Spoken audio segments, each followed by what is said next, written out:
Como é bom ver os irmãos, como é bom poder cantar juntos com os irmãos, como é bom podermos orar ao Senhor como irmãos, e como é bom agora nos silenciarmos para juntos ouvirmos a mesma palavra. E não é uma bênção isso? Nós ouvimos a mesma palavra e o Senhor trabalha de forma diferente em cada coração. E cada coração é responsável para se submeter à palavra que ouviu. E assim nós vamos crescendo em Cristo Jesus, o nosso Senhor. Abra sua Bíblia em Efésios, capítulo 4. Convido você a me acompanhar, os versículos 4 a 6. Porém, hoje vamos meditar em apenas um versículo, que é o versículo 4. Efésios 4,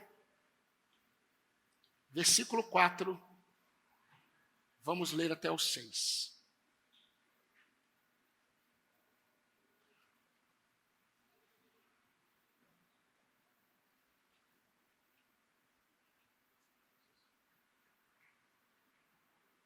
Vamos ler a palavra do Senhor. Diz assim, versículo 4. Há somente um corpo e um só espírito, como também é uma só a esperança para a qual vocês foram chamados. Há um só Senhor, uma só fé, um só batismo, um só Deus e Pai de todos, o qual é sobre todos, age por meio de todos e está em todos. Amém. Se o Senhor permitir, domingo que vem, vamos observar os versículos 5 e 6 e terminar essa série de mensagens que estamos observando. Hoje vamos apenas nos atentar ao versículo 4.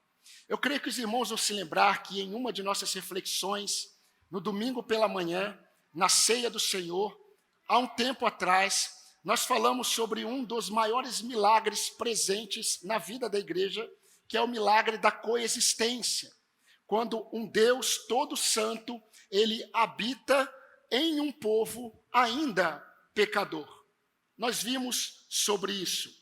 E além, queridos, de tantos outros milagres, eu creio que você já entendeu que a salvação do pecador é uma série de milagres da parte de Deus. Por isso que a salvação nunca tem a ver com o homem, porque tudo que está relacionado à salvação tem a ver com milagre, tem a ver com Deus realizando no homem aquilo que o homem nunca pôde ou poderá realizar. Mas diante de tantos outros milagres presentes na nossa salvação, como a vida eterna que nós sabemos, o próprio novo nascimento é um milagre, também temos o milagre da unidade da igreja. E temos estudado sobre isso nesses últimos domingos. E, meus irmãos, quando nós falamos o milagre da unidade, não estou falando apenas da unidade entre Cristo com a sua noiva, entre Cristo com a sua igreja. Como o irmão Jonas acabou de orar, Jesus disse, eu dou a minha vida pelas minhas ovelhas. Jesus morreu pela sua igreja.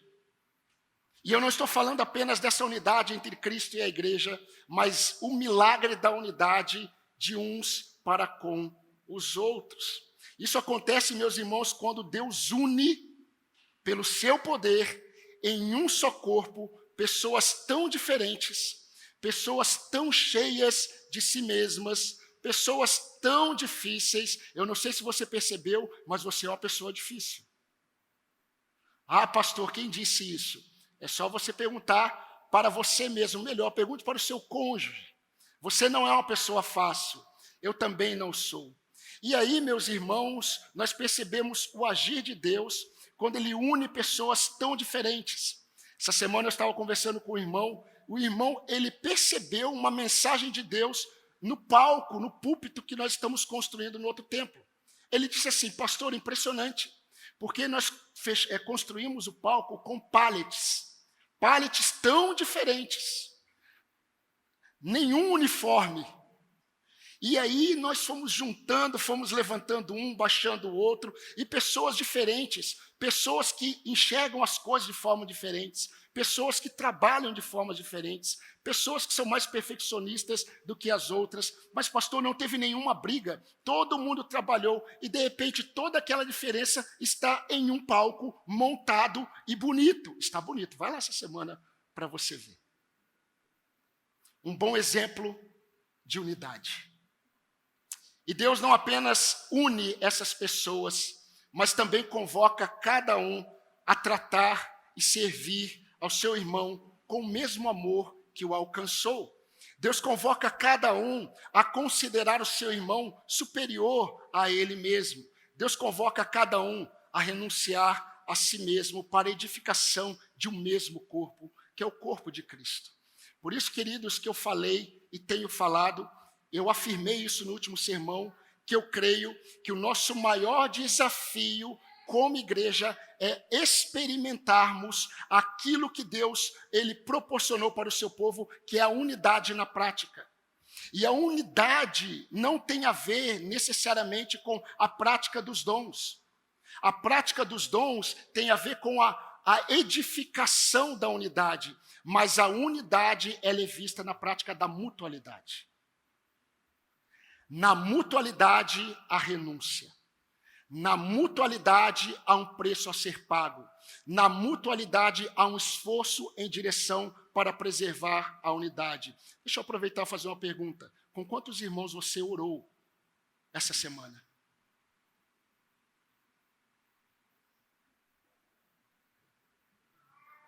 Começa pelo bem que fazemos aos de dentro. Paulo escreveu aos Gálatas. Faço bem a todos os homens, disse Paulo, mas principalmente aos irmãos da fé. Gálatas 6, 7. Domingo passado, queridos, observamos o versículo 3 e nós pensamos na seguinte lição: perseverem no que Deus já fez. Perseverem no que Deus já fez. E estamos falando naquilo que Paulo diz. Paulo, ele falou sobre a unidade que Deus deu à igreja. Vocês vão perceber que repetidamente Paulo diz, há um só, há um só, há um só. Ele está pensando naquele grupo de irmãos, gentios e judeus, que tinham tudo para viver separados, tinham tudo para viver com diferenças. Mas Paulo diz, não, vocês experimentaram a união, Deus quebrou a parede de separação que havia entre vocês, e agora vocês são um único povo. Isso ele disse no capítulo 3. No capítulo 4, ele inicia falando sobre vivam de modo digno da vocação a que vocês foram chamados, com toda humildade, com toda mansidão, com toda longanimidade, esforçando para preservar a unidade do Espírito no vínculo da paz. Mas antes disso, ele disse, suportem uns aos outros em amor. Aí ele começa a explicar, e é sobre isso que nós vamos pensar hoje. Há uma terceira verdade, nós vimos duas domingo passado, sobre essa lição, preserve o que Deus fez. As duas verdades estão no sermão passado, então se você não se lembra, você pode ouvir. A terceira verdade, meus queridos, sobre essa nossa responsabilidade de preservarmos a unidade que Deus criou, nos ensina o seguinte, que a preservação da unidade da igreja se explica na nova natureza dos salvos. E a nova natureza dos salvos, ela é comunitária. A nova natureza dos salvos, ela é comunitária. E nós vamos pensar nos versículos que nós já lemos, de 4 a 6, e eu vou enfatizar o versículo 4. Mas, queridos, a ideia de comunitária, quando eu falo que a natureza da igreja, ela é comunitária, eu estou falando daquilo que é comum a todos os crentes. Nós somos diferentes, temos perspectivas diferentes sobre a vida, temos educação diferentes, nós temos educações diferentes, nós temos culturas familiares diferentes, nós temos objetivos diferentes, nós temos projetos pessoais diferentes, temos sonhos, planos diferentes, mas todos temos algo em comum. E isso é um milagre. Isso é um milagre. O que eu quero afirmar é que há algo comum na nova natureza daqueles que foram chamados ou salvos por Jesus Cristo. Eles são inseridos no corpo de Cristo, em que Jesus, ele é a cabeça do corpo, e cada crente de todas as épocas, de todos os povos, de todas as línguas, raças, tribos e nações, são membros de um mesmo corpo. Isso é na teologia chamado de a igreja universal. E eu não estou falando desta que você está pensando. A igreja universal é a igreja formada por cristãos de todos os lugares, de todas as épocas. Nós vamos nos deparar com a igreja universal na eternidade. Veremos irmãos de todas as línguas, todas as tribos, raças e nações, de todas as épocas, juntos adorando o mesmo Senhor, Cristo, o Cordeiro de Deus. Mas para que a igreja possa experimentar, queridos, a unidade, Deus, Ele dá à igreja, Deus, Ele dá ao povo dele a oportunidade de viver em comunidade, em igrejas locais. Em igrejas locais.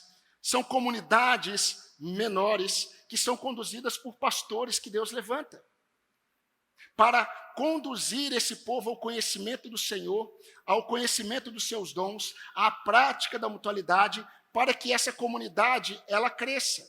Então, cada comunidade também é vista como o corpo de Cristo. Um exemplo claro nas Escrituras é o livro de Apocalipse. Jesus ele fala para João enviar 7 cartas a 7 igrejas. Eram 7 igrejas locais. Essas 7 igrejas representam todas as igrejas locais, de todas as épocas, todas as comunidades presentes no mundo. E apenas para lembrar o que cremos na nossa declaração de fé, queridos.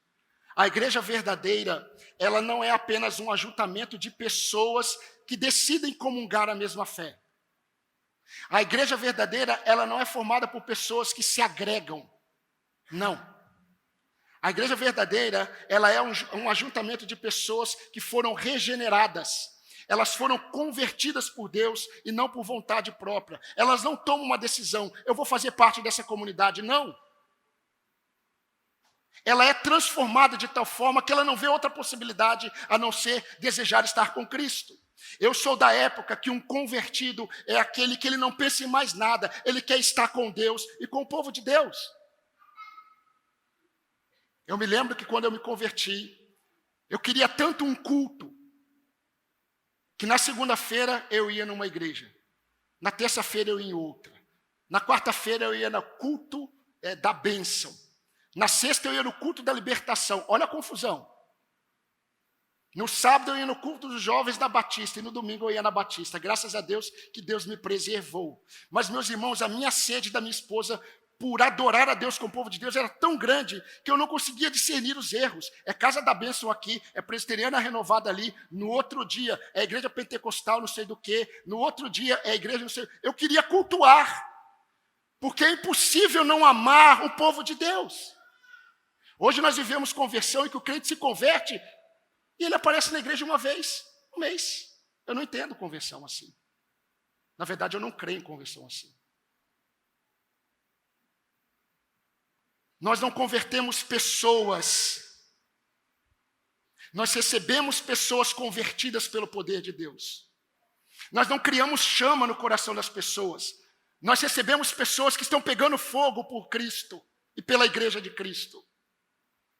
Meus irmãos, para a igreja de Éfeso, eles tinham que aprender essa lição tão importante, que a igreja ela é formada por pessoas diferentes, mas que agora têm o mesmo sentido para viver. Elas querem viver para Cristo, elas querem honrar a Deus, mas elas querem fazer isso com o povo de Deus.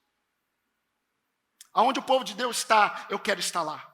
O povo vai se reunir, eu quero estar lá. A igreja está, eu quero estar. Não tem a ver com religiosidade, tem a ver com o desejo do coração de estar com os irmãos. É uma obra do Espírito Santo. E todos os que creram, disse, no início da igreja, Lucas disse em Atos dos Apóstolos, todos os que creram estavam juntos, unânimes no templo, unânimes na oração, unânimes na sã doutrina, no partir do pão. Enquanto isso, Deus ia acrescentando os que iam sendo salvos. A igreja ela não salva ninguém. Eu me lembro da célebre afirmação do pastor Paulo Roberto, falecido pastor Paulo. Nós não fabricamos crentes. Não se fabrica crente. Crente, ele é formado pelo poder de Deus.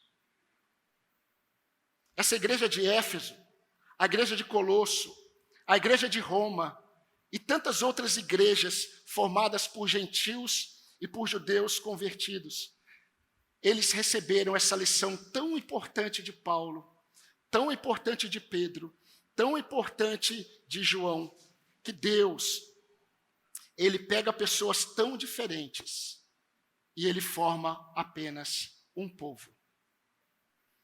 Como a parede da separação que havia foi quebrada, todos os salvos são convocados a viverem de modo digno da vocação a qual foram chamados, ou a que foram chamados.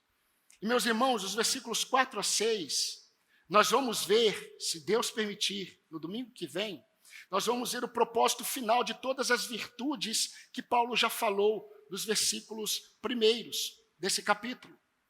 Humildade, mansidão, longanimidade, suportar uns aos outros em amor. Paulo vai explicar isso nos últimos versículos, qual o propósito. E o que ele vai mostrar, queridos, é que há uma razão. Há uma razão. É assim que Paulo começa o versículo 4. Pois há. Talvez a sua versão comece com o há. Mas a melhor tradução é uma continuação que diz, pois há ou porque há. O que Paulo vai dizer, queridos, é que o que cada um recebeu, todos receberam. O que cada um é, todos são. O que cada um experimentou, todos podem experimentar. Agora grave uma verdade importante. Aquilo que é comum à igreja está relacionado àquele que salva os pecadores para si, o Deus triuno. E eu vou explicar porque Paulo ele fala do Deus triuno. Porque nos versículos de 4 a 6, Paulo vai deixar claro, irmãos, que a natureza da igreja, que é comunitária, ela existe nesta unidade do Pai, com o Filho e com o Espírito Santo. Na obra da salvação de um pecador, o Pai age, o Filho age e o Espírito age. Agora percebam como Paulo destaca a trindade dos versículos 4 a 6. Ele diz assim, há um só Espírito. Ele está falando do Espírito Santo. Aí depois ele diz, há um só Senhor, Kyrios. Ele está falando de Cristo. E aí depois ele diz, há um só Deus e Pai de todos, Deus Pai. Ele está mostrando que a unidade da igreja está fundamentada na unidade de Deus Pai, Deus Pai, Deus Filho e Deus Espírito Santo. Por isso que a unidade da igreja é um milagre. A unidade da igreja, ela visa imitar a unidade do Pai, do Filho e do Espírito. A vida de cada crente é a comunidade, a vida de cada crente ligada ao povo de Deus é obra do Pai, é obra do Filho, é obra do Espírito Santo. Ou seja, meus queridos, se você é convertido, a sua natureza, a nova natureza de cada convertido, ela é comunitária. Ou seja, você não é sozinho. Você sozinho nunca foi e nunca será igreja. Se você ouviu isso de alguém, isso não é verdade bíblica.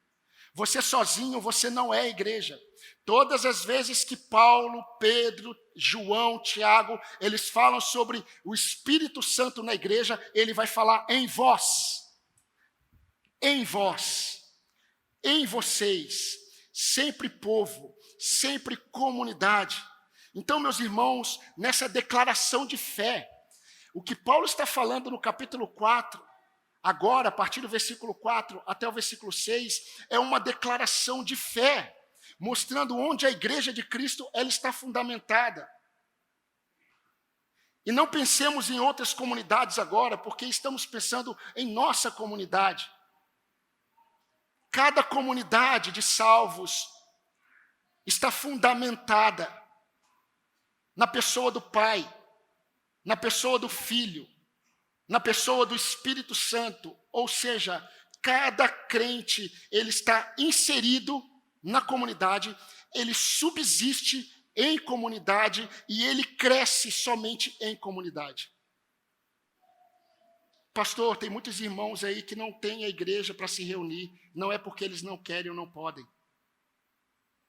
Eles se entristecem porque eles não podem estar juntos. Mas há algo neles, e esse algo se chama o Espírito Santo de Deus, move o coração deles para estar com outros crentes. Pois bem, em que essa fundamentação teológica,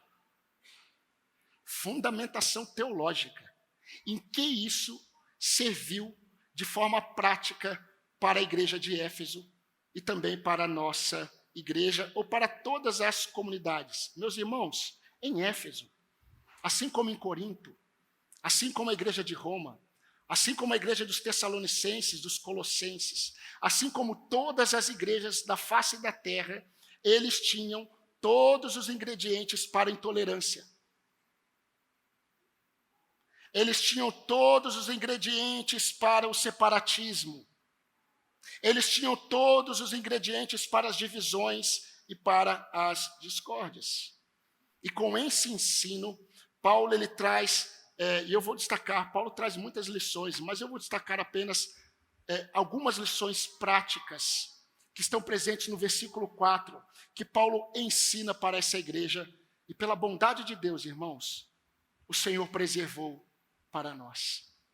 Mas a primeira lição que eu quero destacar é que por causa da unidade, todos são codependentes. Eu vou explicar isso para você.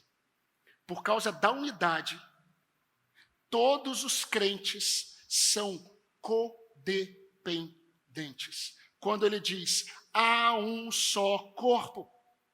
É um só corpo. E é importante notarmos, meus irmãos, o surgimento dessa expressão que Paulo vai destacar do versículo 4 ao versículo 6. Há um só. Há um só. Vocês têm diferenças, mas há um só. Vocês são igreja, vocês fazem parte do povo de Deus. Há um só corpo. Todos são codependentes. Isso significa que a diferença melhor, apesar das diferenças daqueles irmãos, daquela igreja e de todas as igrejas, todos são codependentes e todos são interdependentes. Codependentes e interdependentes. E eu não estou pensando em codependência na perspectiva da psiquiatria moderna. Porque na perspectiva da psiquiatria moderna, codependência é um transtorno de comportamento. Eu estou pensando na própria definição de codependência, que traz o sentido de dependermos uns dos outros. Deus cria cada novo ser. Grave isso, irmão. Deus salva cada pecador e em sua nova natureza ele é dependente do irmão. Ele é dependente dos seus irmãos. Ele é dependente do contexto fraternal. Por isso que a igreja, quando ela se reúne no dia do Senhor, não é um evento. Não é apenas uma reunião. Meus irmãos, isso é muito mais profundo. A igreja tem a ver com a imitação da unidade do Pai, Filho e Espírito Santo. Por isso que Paulo vai dizer, há um só, há um só, há um só. Os meus braços, eles são codependentes das mãos. As minhas mãos, elas não conseguem fazer nada sem os braços. Isso é codependência. Eu já disse isso para os irmãos há muito tempo atrás e eu vou afirmar. Sabe por que muitas vezes nós sofremos? Porque nós sofremos sozinhos. Sabe por que muitas vezes nós não experimentamos o agir de Deus? Porque Deus está esperando você pedir para que o seu irmão ore por você. Sabe por que muitas vezes nós sofremos com determinada situação? Porque nós não buscamos o irmão. Sabe por que muitas vezes o irmão padece? Porque eu não vou até ele. E nós ficamos, meus irmãos, aquilo que Charles Spurgeon vai ficar, nós brigamos com o coração porque nós estamos presos à razão. O nosso coração diz, vá até o irmão, mas o nosso coração diz, não, talvez outro esteja indo. Talvez ele vá se sentir um pouco assim, se eu for. Talvez ele fique envergonhado. A razão, ela sufoca o coração, que impulsiona para fazer a vontade de Deus. Nós também somos interdependentes porque nós estamos ligados uns aos outros a um mesmo objetivo. E eu vou terminar falando desse mesmo objetivo. Segunda lição muito importante. Não somos apenas o mesmo corpo. Nós somos movidos pelo mesmo Espírito. Paulo diz no versículo 4, há somente um corpo e um só Espírito. E eu preciso explicar isso para os meus irmãos. Paulo, ele não quer dizer que a igreja ela é formada apenas por um corpo inanimado. Nós não somos apenas um corpo. Nós não somos apenas um corpo que tem a cabeça e tem os seus membros. Não. Nós somos um corpo que se move. Nós somos um corpo que tem vida. E Paulo vai utilizar uma palavra que no grego é pneuma. Sopro que move. É a mesma palavra que no hebraico foi usada para falar do sopro de vida. É a palavra ruach, no hebraico, que literalmente significa ar em movimento. Agora vejam, meus irmãos, quando Deus criou o homem, a Bíblia diz que Deus soprou, ruach. Deus soprou em suas narinas o fôlego de vida. E o texto fala que o homem se tornou ser vivente. O homem tinha um corpo. O homem tinha um corpo inanimado, mas ele precisava do pneuma. Ele precisava do fôlego de vida. E ele recebe de Deus o fôlego que traz movimento. Por isso que eu sempre afirmo que vida é movimento. O defunto ele não se movimenta, a não ser pelos seus espasmos naturais. Mas movimento é vida, vida é movimento. Nós estamos vivendo uma era, né? Principalmente agora com a chegada da inteligência artificial, nós estamos vendo a criação de humanoides, não é verdade? Humanoides. Nós podemos ter humanoides tão parecidos com o ser humano que até confunde, mas nunca o homem será capaz de soprar o pneuma ou a ruach. O fôlego de vida é um milagre de Deus. Após a ressurreição de Jesus, os discípulos eles estão temerosos, eles estão com medo de Roma. O Senhor deles foi crucificado e eles estão todos trancados em uma casa e de repente Jesus aparece. Jesus não bateu e disse, abram a porta, como Pedro fez depois que saiu da prisão. De repente, Jesus estava, ele é o que é. Por onde o Senhor entrou? Eu não entrei por lugar nenhum, eu sou, eu estou aonde eu quero, da forma como eu quero. Aí eles se assustam. E Jesus olha para ele e diz assim, a paz esteja com vocês. Aí ele olha para os 12, para os 11, ainda não tem o 12, e havia outros ali, inclusive algumas mulheres, mas Jesus olha para os 12 discípulos e Jesus faz assim. E Jesus diz, recebam o pneuma, hagion. Recebam o ar, o fôlego divino. É o pneuma, é o Espírito, mas ele é o Espírito Santo. Recebam o Espírito Santo de Deus, ou seja, receba vida divina, que é vida e abundância. Recebam, e eles recebem. É interessante, meus irmãos, porque o Espírito Santo dá vida à igreja. Paulo aqui está dizendo para os crentes, gentios, judeus, escravos, livres, patrão, empregado, ricos, pobres, independentemente das diferenças, Paulo está dizendo que em Cristo tem todos o mesmo Espírito que os move e é o Espírito Santo. Vida, fôlego que movimenta, mas vem da parte de Deus. É divino. Percebam, isso vem do alto. Isso não é terreno. O que eu quero dizer, meus irmãos, é que a vida da igreja, ela não vem da capacidade de homens capacitados por outros homens. Pastor não se forma em seminários. Líderes não se formam em instituições de liderança espiritual. Tudo aquilo que a igreja precisa é formada do alto, por meio de dons espirituais. Por isso que a igreja reconhece aqueles que são vocacionados e separados por Deus para determinado ministério.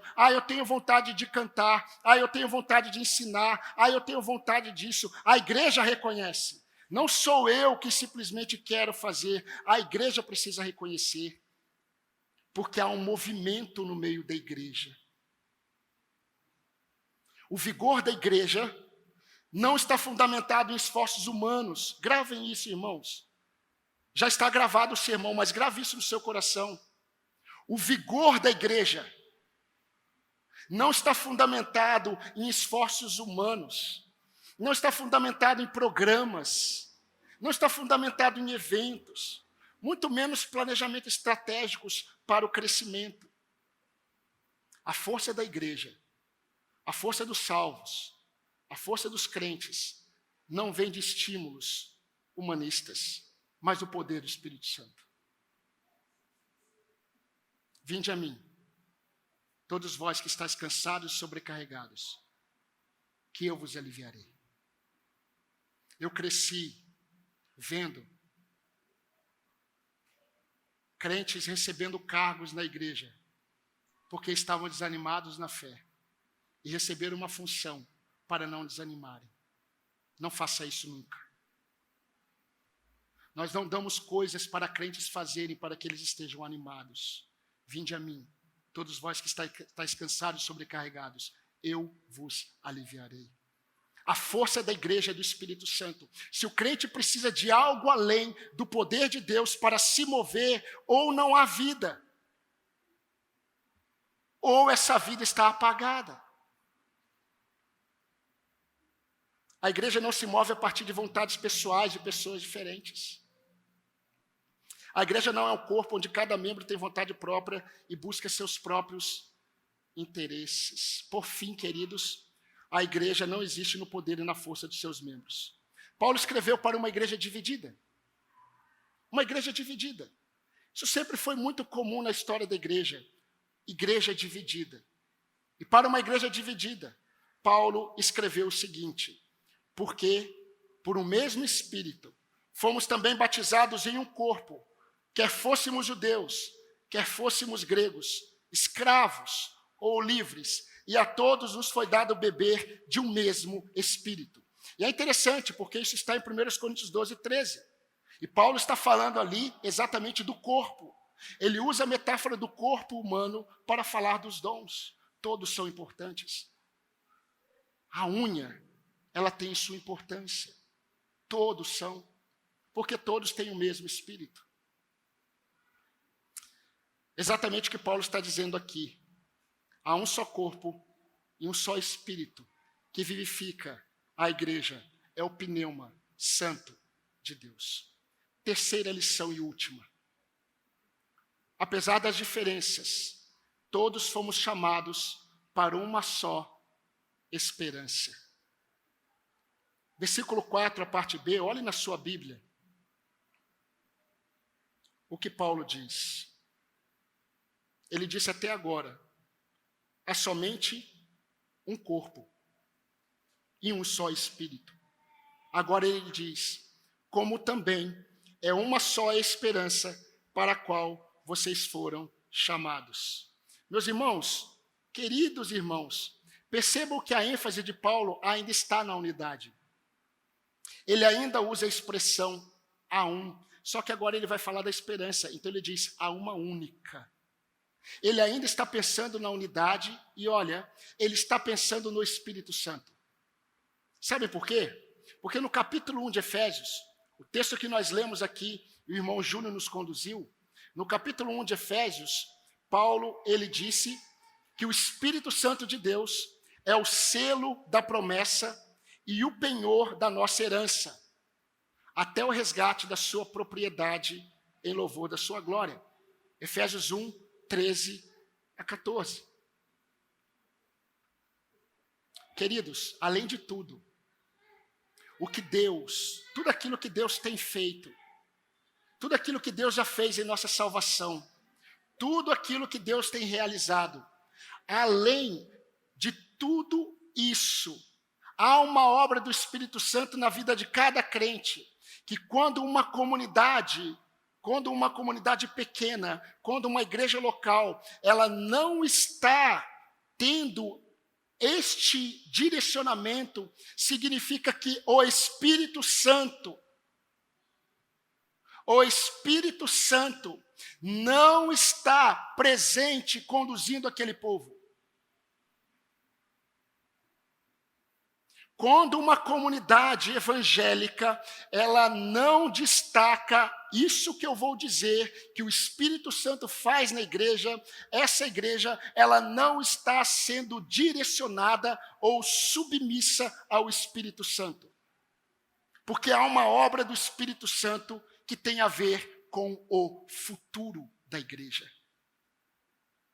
Quando Paulo diz, há uma única esperança, Paulo está direcionando os nossos olhos a uma única expectativa.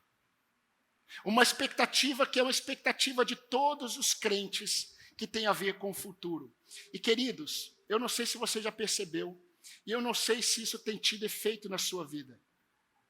Todas as vezes que Deus direciona o seu povo, por meio do Espírito Santo, a olhar para Canaã, a olhar para a terra prometida, a olhar para a nossa única esperança, o propósito de Deus sempre foi produzir consolo. Você sabia que todas as vezes que nós falamos sobre a vinda de Cristo, nós estamos sendo movidos pelo Espírito Santo de Deus? Porque o Espírito Santo de Deus é aquele que mostra que há uma única esperança para a qual nós somos chamados. A única esperança para a qual nós somos chamados nada tem a ver com os nossos projetos pessoais. A única esperança para a qual nós fomos chamados nada tem a ver com o crescimento de uma igreja local. A única esperança para a qual os crentes foram chamados não tem nada a ver com o seu bom trabalho, com o seu bom recurso, não tem nada a ver com as suas dificuldades, necessidades. Queridos, não tem nada a ver com este mundo. Há uma única esperança. Todos os crentes, eles são conduzidos, sabe para quê? Para levantar a cabeça, levantar os olhos e olhar para o horizonte. Esse apontamento para o futuro redireciona o estado da nossa alma no presente. Eu lido com muitas realidades na área do aconselhamento. E algumas vezes eu me deparei com irmãos dizendo assim, pastor, eu posso pedir para Deus me levar?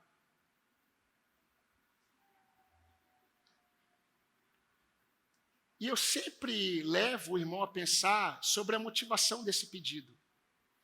Normalmente, a motivação desse pedido não é porque quer ver Cristo, é porque quer fugir das lutas, das dificuldades. Mas quando Paulo fala do Espírito que conduz a uma única esperança, ele aponta para a manifestação da glória de Cristo. A esperança da igreja é Cristo. Quem cresceu no meio batista cresceu com um jargão dizendo Cristo é a única esperança. Mas, infelizmente, esse jargão, essa frase está relacionada ao evangelismo. Cristo é a única esperança, apontando para os não crentes. Não, Cristo é a única esperança da igreja. O dia que a igreja perde a visão que Cristo é a única esperança, a igreja já não está ouvindo mais o Espírito Santo de Deus. Porque esse Espírito que move a igreja conduz para um entendimento, a uma única esperança para a qual vocês foram chamados. Vocês foram chamados, meus irmãos, cada um de vocês, eu poderia falar o nome de todos aqui, e eu estou incluído. Cada um aqui, nós somos chamados para uma única esperança. Tire os seus olhos deste mundo. Tire os seus olhos deste mundo. Jesus disse que o Espírito Santo Consolador, que ele enviaria após a sua ascensão, guiaria a igreja em toda a verdade. E, meus irmãos, a única verdade, a verdade de nossa esperança é o grande consolo da igreja. Você sabia que o seu grande consolo todos os dias é levantar os olhos e olhar para o horizonte e saber que o seu Redentor vive e ele virá para te buscar. Ele não virá sentado num jumentinho, ele virá sentado num cavalo branco, exaltado em poder e glória. Essa é a esperança da igreja. Após falar sobre a volta de Cristo aos irmãos de Tessalônica, Paulo disse: portanto, consolai-vos uns aos outros com essas palavras. Sabe o que Paulo diz no final da epístola aos Tessalonicenses? Ele está dizendo assim para os crentes. Ele explica sobre a volta de Cristo, ele diz assim: cada um em suas conversas, não fale sobre quem ganhou o jogo. Cada um em suas conversas, não fale sobre o cabelo. Cada um em suas conversas, não fale sobre roupa. Cada um em suas conversas, não fale sobre, nossa, eu estou sofrendo. Cada um das suas conversas, em suas conversas, consolem uns aos outros, dizendo: ele virá. Consolai-vos uns aos outros com estas palavras, de que ele virá. Ah, irmãos, precisamos perceber o poder de Deus agindo na igreja. Deus está removendo de nós as nossas falsas esperanças, as nossas falsas expectativas. Há um só Espírito, há uma só esperança para a qual nós somos chamados. Então, queridos, apesar de nossas diferenças, é uma só esperança para a qual nós somos chamados. Apesar dos nossos planos pessoais, cada um tem os seus. É uma só esperança para a qual fomos chamados.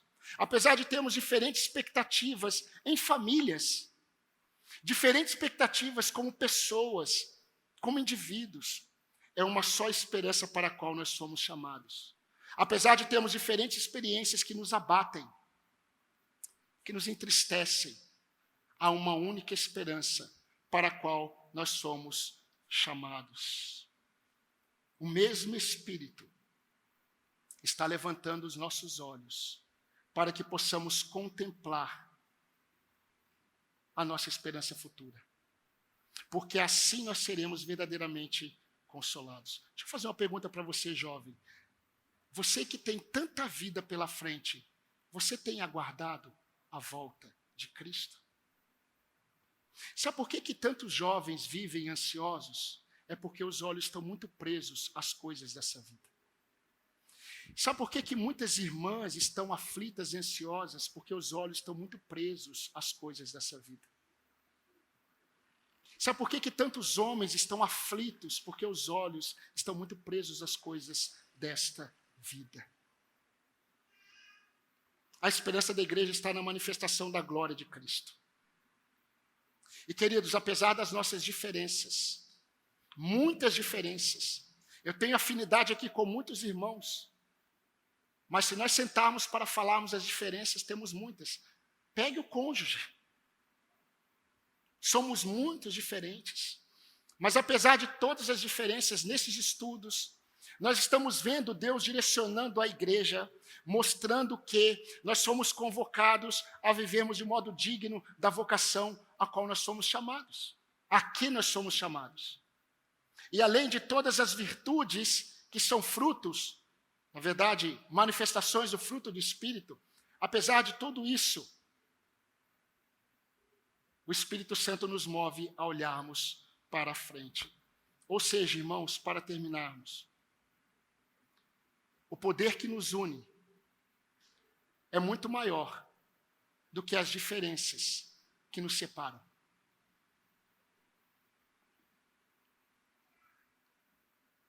Eu sei que irmãos, enquanto eu tenho pregado esses sermões, devem pensar: pastor, o pastor deve saber de alguma coisa que está acontecendo que a gente não sabe. Não é verdade? Ah, deve ter irmão brigando com o outro. Deve ter irmão aí que não está olhando para o outro. Deve ter isso. Sempre tem. Mas eu não sou Espírito Santo, eu não sondo corações. O que está dentro do seu coração eu não sei. Eu vejo os irmãos falando tudo bem, oi, a paz do Senhor. Paz do Senhor não, mas graça e paz. Mas eu não sei o que está nos corações. Mas deixa eu dizer uma verdade. O poder que nos une é muito maior do que as diferenças que nos separam. O poder que nos une é mais elevado do que a pequenez que nos divide. O poder que nos une é muito mais santo do que as misérias que nos afastam. O poder que nos une gera frutos da nossa nova natureza, enquanto aquilo que nos separa revela apenas a nossa velha natureza antes de Cristo Jesus. Há somente um corpo e um só espírito, como também é uma só esperança para a qual vocês foram chamados. Foi o Espírito Santo quem inspirou Pedro. Quando Pedro escreveu àquela amada igreja perseguida: vós sois peregrinos e forasteiros neste mundo. Se eu estou sofrendo e eu recebo uma carta dessa, eu vou ler e eu vou chegar à seguinte conclusão. Duas coisas Pedro está falando para mim: que não necessariamente o que me aflige vai acabar. E a segunda coisa que Pedro está falando para mim é que eu estou aqui de passagem. Eu não sou deste mundo. Os meus olhos devem ser levados para o horizonte. Eu devo contemplar aquilo que está à minha frente. E, queridos, isso também é obra do Espírito Santo de Deus que nos move. É o Espírito Santo de Deus que está nesse exato momento, por meio da palavra de Deus, levantando a sua cabeça e fazendo com que você olhe para a única esperança da igreja, que é Cristo em glória. O Espírito Santo é o selo, ele é o penhor, ele é uma garantia daquilo que virá. Eu creio que você sabe o que é penhor. Penhor é uma garantia no presente de algo que vai ser dado depois. O Espírito Santo é o penhor da nossa salvação. Ele é o selo da nossa herança. A nossa herança está na eternidade com Cristo Jesus. A pergunta que eu faço para você, meu irmão, a pergunta que eu faço para você que está ouvindo esse sermão é: você tem essa esperança? Os seus olhos têm sido constantemente levantados para que você contemple o que virá, para que você no presente receba o consolo que vem da parte de Deus para a igreja. Amanhã, terça, quarta, muitas coisas virão. Eu posso dizer para você, nada do que acontecerá nessa semana, que muitas vezes vem com uma proposta de trazer para nós consolo, é da parte de Deus. O único consolo da igreja, que vem do Consolador, que é o Espírito Santo de Deus, é apontar os nossos olhos para a única esperança da igreja.